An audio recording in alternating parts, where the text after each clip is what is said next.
representatives are currently busy. Please stay on the line, and your call will be answered by the next available representative. The estimated hold time is currently less than 96 minutes. You are currently caller number 32. Are you tired of getting blown out of the water by other web hosting solutions? At BladeNode.com, our affordable web hosting and quick customer support is our #1 priority. BladeNode Web Hosting was started with a mission to provide premium hosting at half the price as other hosts without sacrificing features, reliability, and 24/7 customer support with a live technician. Join our community today by visiting BladeNode.com and using promo code BLADE10 for 10% off your first package.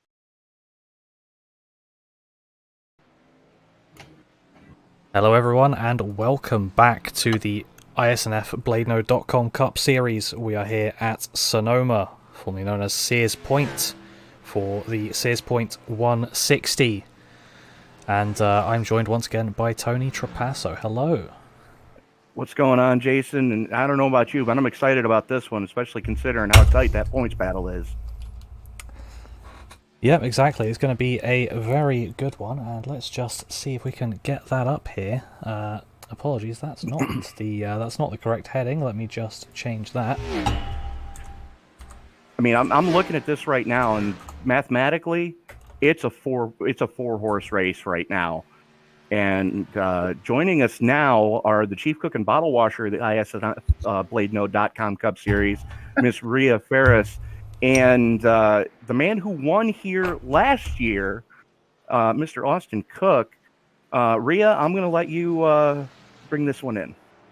Yeah, well, I'm not only the owner of iSNF, but also the iSNF simulation version of Team Penske. My leading driver in points right now for Team Penske is Austin Cook, last year's winner here at Sears Point Sonoma. Austin, you're not mathematically out of this. You're going to definitely need a good race today to really climb your way back into this one. What are we looking at tonight for a repeat from last year? I know there's obviously a little bit of a handling difference compared to last season. Walk us through that. What's your strategy going into this? 60-lap race, so personally I'm just trying to split it up into either 2 pit stops or maybe even 1 if I get lucky enough. But yeah, like you said, the track's just really loose right now, and I've already learned how to work through that, and I feel like I have a good shot at winning today. Awesome. Well, I mean, this being the historic layout versus the original layout, do you think that is going to help as far as some of the other drivers, that are in the chase with you, and well, me as well, but do you think that that's going to allow some of the non-road course ringers to do perhaps a little bit better than they normally would? I see that happening, to be honest. The carousel is a really tricky part of this track, and so if I were to see road course ringers doing better at this version, I wouldn't be that surprised. Yeah. Tony and Jason? Well, Austin, like Rhea mentioned, you are the defending champion of this event. Talk us through just the differences that you noticed right off the rip between last season and the aero and handling package that they have on the car now. Personally, it was just a major grip change, because last season the car just stuck like a fighter jet, and now it's really just kind of hit and miss in what corner you want. Fair enough. But with the high humidity that we've got going on today, there's a lot of moisture on the track, and it's a relatively cool track. So do you think we're going to see a lot of carnage, on cold tires here tonight? Personally, I do believe so, but it's a cold track, so it kind of balances out. Cold track means more grip, but yet, like you said, it's wet, so we'll be slipping and sliding everywhere. All right, Austin, best of luck to you tonight, sir. Looking forward to possibly talking to you in about 64 laps. All right, we'll talk to you then. Good luck, Austin. Thank you, Rhea. That's Austin Cook, driver of the number 33 Verizon wireless car. We'll go ahead and bring in Marcus Hagman next. Marcus Hagman, the world's fastest Swede. The world's fastest Swede. Do you have a copy there, Mr. Marcus? Absolutely, I do. I don't feel so fast right now, though. Well, I mean, practice. This. Let's face it, Marcus. With your skill set, this track falls more into your wheelhouse than any other facility we're going to go to all season. That might be true. I mean, I'm way too humble. Well, like Rhea said, I mean, you're currently sitting P2 on the timing and scoring charts, only about 0.2 out, and that's pretty damn close on a road course. Yeah, the problem is it's so freaking hard to get a free lap in. So hopefully there's not an open qualifying. No, there is not. I can verify that for you. It is a low qualifying. That would be fun to see, though. Yeah, absolutely. But Marcus, we were just qualifying talking. And standing start, that would be perfect. Oh yeah, what could possibly go wrong? But we were just talking to one of your combatants here in the championship runoff.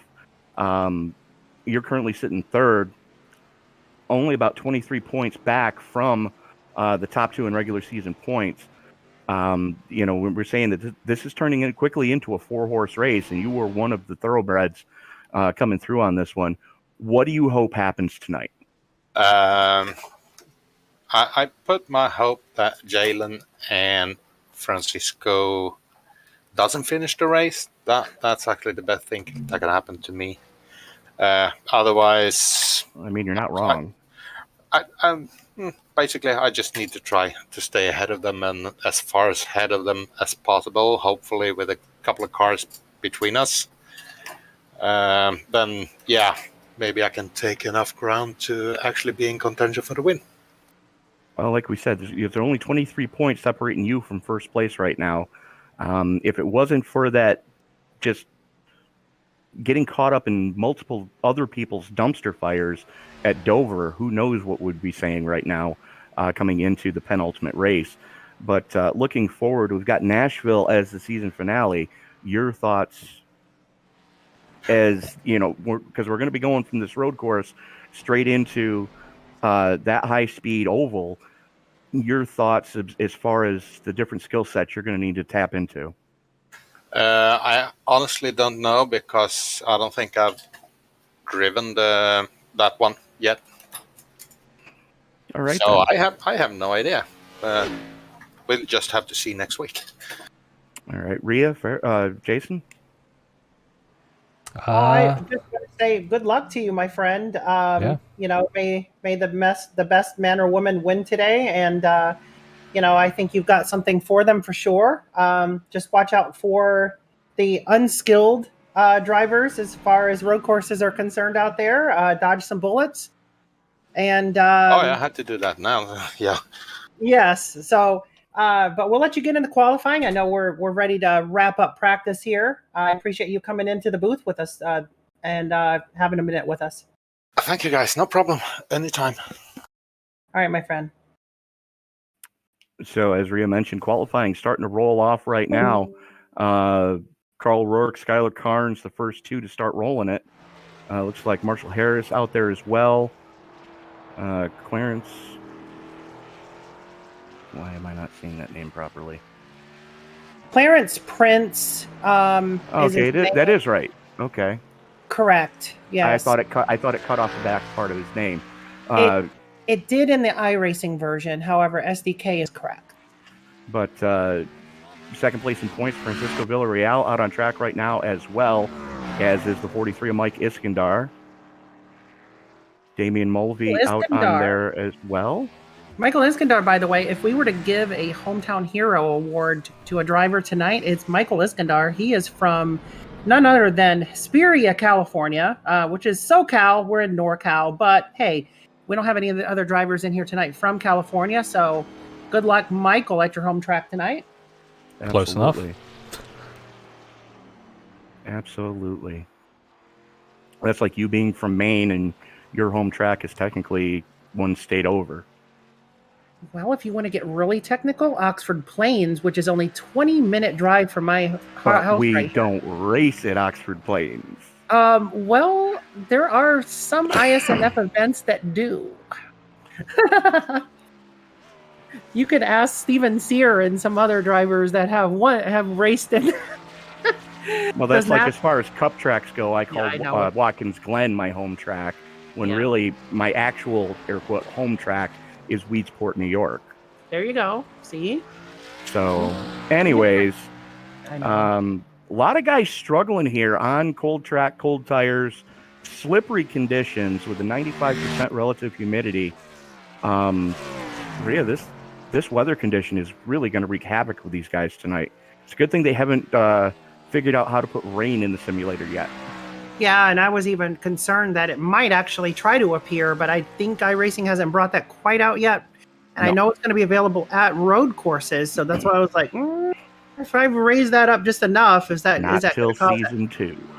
I see. So, with that said, it is indeed pouring the rain over there in Sonoma, California at this hour.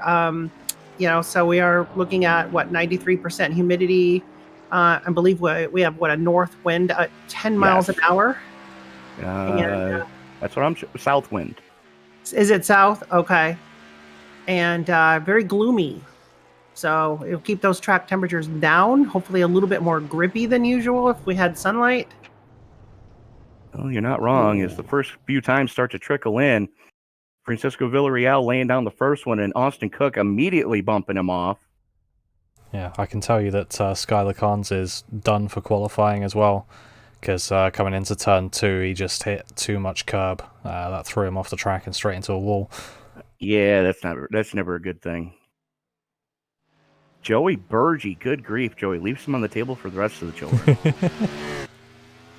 16-0. Joey's fast, and I think he's going to be that dark horse in the mix tonight that a lot of people are forgetting about. But I wouldn't rule out Damian Mulvey either. He's another one we've not mentioned at all as well, and he may have something for these guys too. Yeah, another relatively what you would consider a road course ringer, being from over in Ireland. Marcus Hagman, not a big shocker there, jumping up second quick on his first lap. Yeah, I think if Joey Burgee can do these sorts of times consistently and in the race, or at least anything near what he's doing, then he could just run away with it. Well, we're about to see. He was up there in the timing and scoring as far as the practice laps went. Austin and Jalen Battle throws away his first lap. Ooh. Just barely keeping it out of the tire wall coming up the hill.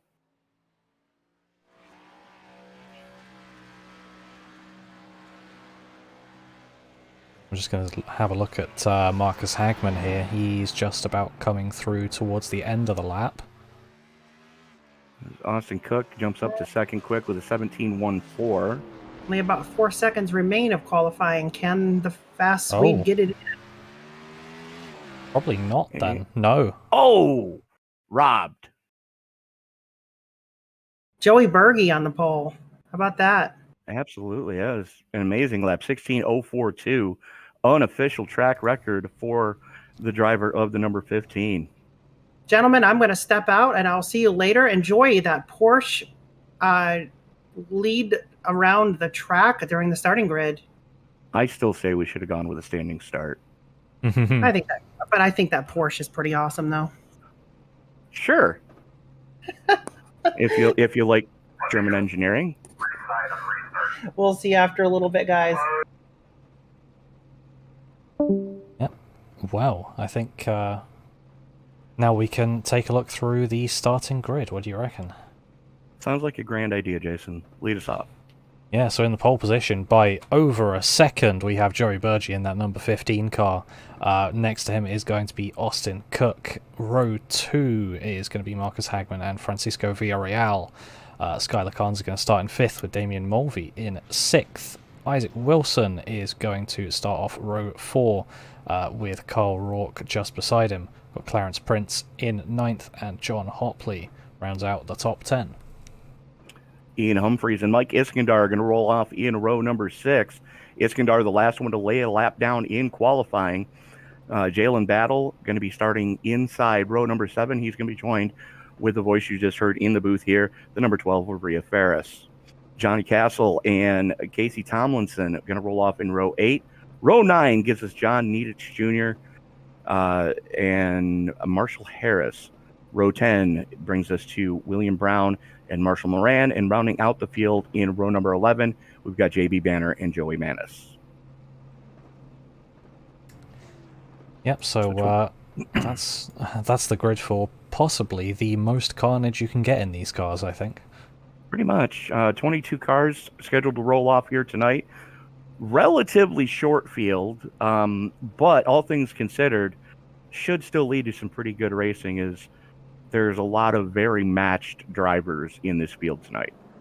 Yeah. It's, well,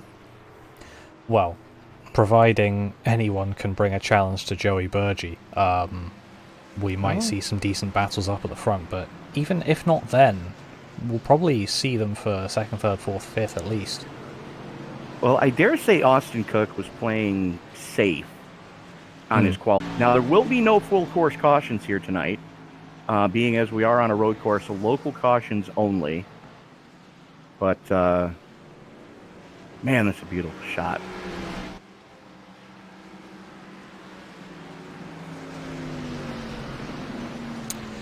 And we will not be running the uphill section that leads on to the shutdown area of the drag strip that's here. We will be using the classic NASCAR layout as the field working its way into the S's behind the pace car for what will be the final time tonight. So again, no full course cautions. 64 laps to scheduled distance here. 65% fuel fill, 3 sets of tires to get it done. As field works into the final straightaway. Let the games begin, ladies and gentlemen. Place your bets on who you're riding with tonight as the pace car gets ready to duck behind pit wall. Green flag's going to be in the air once they exit this carousel. So the only thing that's really left for me to say is wipe the visor, adjust the 5-point safety harness, pull the steering wheel nice and tight, because race fans, it's showtime!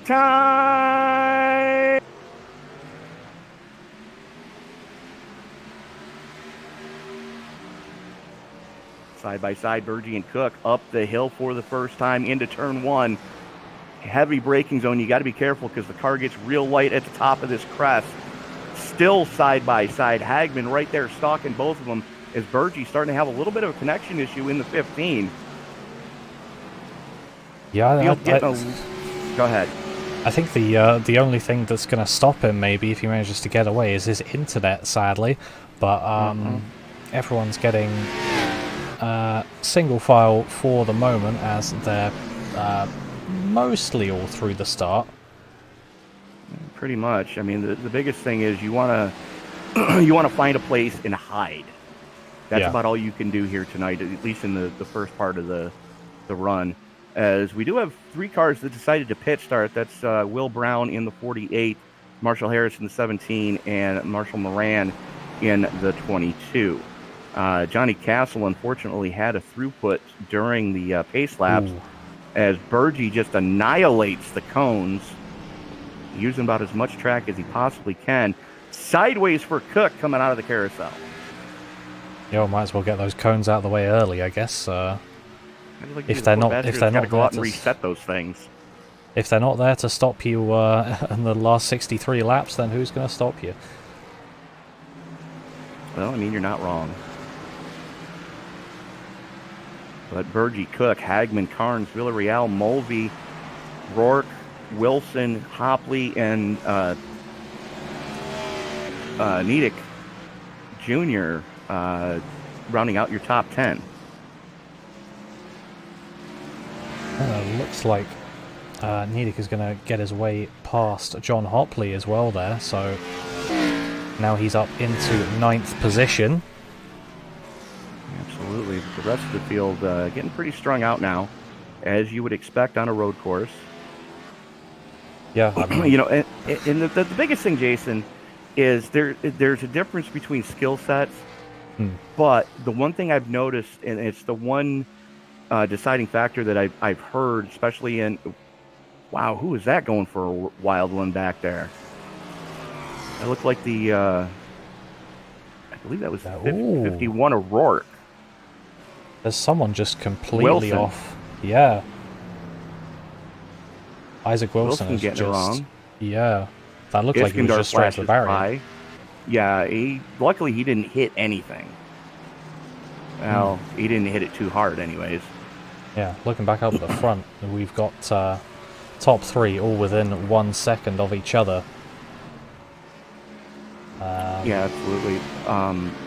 But the biggest thing is, I mean, you have drivers that their skill set is road racing, Yeah. but there's equipment differences. As looks like Iskandar having trouble coming up the hill. There's equipment differences because there are pedals out there now that road course racers are exploiting to the fullest. They have force feedback in the pedals. So when your car starts to go into lockup, the pedal starts to vibrate, and you can ease off the brakes ever so slightly. When you go into wheel spin, the gas pedal will vibrate slightly, and you can kind of ease off it to get the traction back. And some of the more proficient road racers out there are using those new pedals, and it allows you to both threshold brake and threshold throttle, and that's really where you see the big gains. I was talking with another driver just a couple weeks ago when they were getting ready for a 24-hour race, and he said that the new pedals are night and day from his old ones, where he was just kind of guessing when it was spinning. He was kind of trying to feel it in his hands when it was locked up or when it was spinning. But with the new pedals, he's 2 to 3 tenths quicker than he's ever been. Yeah, I mean, I've had the privilege of trying them. Yeah, I've had the privilege of trying them because someone I know decided to get some. If I had the money, then I definitely would. Let's say it that way. But absolutely, sadly, I don't. And that makes two of us. But the guys that are able to afford it, like in anything, it's hard to beat cubic dollars. Yeah, I mean, and that just goes back to any form of motorsport. It's hard to beat cubic dollars. Yeah, definitely. I mean, it's not like it's so revolutionary that it will just eliminate a skill issue. But if you've already got the skill, then it can definitely take to the next level. It'll definitely enhance, absolutely. And I'm going to go out on a limb and say that at least our top three have those pedals because of the gap that they're opening up right now. Yeah, maybe. Although they could have just, I guess, practiced the art of throttle control a lot more than everyone else, because that seems to be the big thing when you're driving these cars. Absolutely, but you've got to get the car turned in too, and that braking right at the threshold of lockup, and being able to go into a corner so much deeper than somebody that doesn't have the same feel that you do, that can play huge dividends. And you'll notice a lot of times on road course, it's braking maneuvers that get the passes made.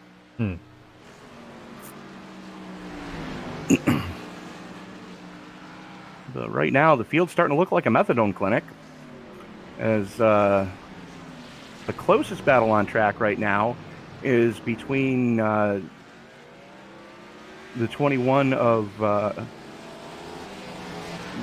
Clarence Prince, the 14 of Isaac Wilson, and then right behind them, you've got Joey Manis and Will Brown throwing haymakers at each other. It looks like that pass was made mid-turn, just about missed it, but yeah. Got back to it, and we may have a move here as well. Isaac Wilson on Clarence Prince, 14 looking down the inside into, what is this, turn 12? There's the carousel. Yeah. Very loose on exit, Turn nearly 10. going 3 wide. Yeah, and that lets the 48 of William Brown through. Wilson had to check up. On Prince as well. Yeah. Wilson had to check up to stay off the wall, and that let Brown get by him as well. And Brown is one of those ones that pit started, so the fact that he is Currently running 12th. He's got some speed in that 48 tonight. Yeah, almost hiding the speed from us in qualifying and practice. Yeah, I know, right? And just going into the race and just going through everyone. Absolutely. But Joey Burgee right now is just on an island all his own. Yeah, I mean, I assume Marcus Hagman can probably see him sometimes, but that's about it. Well, I'll see a glimpse of him at some parts of the track. Yeah. Like the straightaway leading into the carousel, he might be getting a glimpse, and then that's about it. Yeah, it's the type of thing of where there's really not much Marcus Hagman can do at this point, apart from just sort of hope.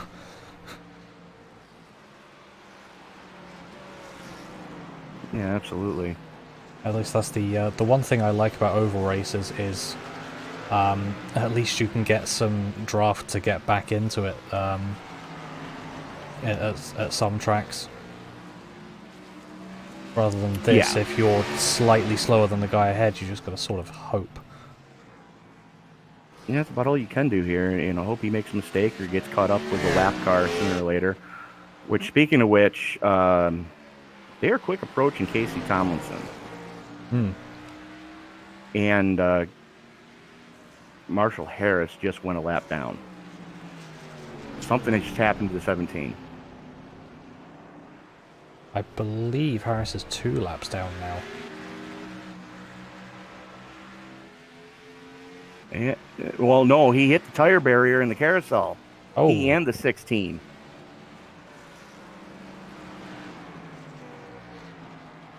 Just overcooked it and just nosed it into the tire wall in the carousel. Same thing happened with JB Banner. Yeah, meanwhile William Brown has got past Jalen Battle at the carousel.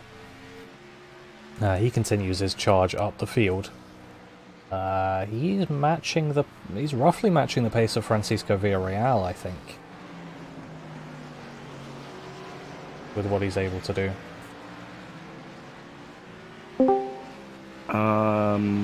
Yeah, they're within about half a tenth of each other. And I believe joining us now is the lovely Miss Rhea Ferris. Rhea, not easy out there, is it? Gentlemen, no, it's not. A lot of slippy slides over there in those hard 90-degree rights. They'll come out from under you in 2 shakes of a lamb's tail, I tell you.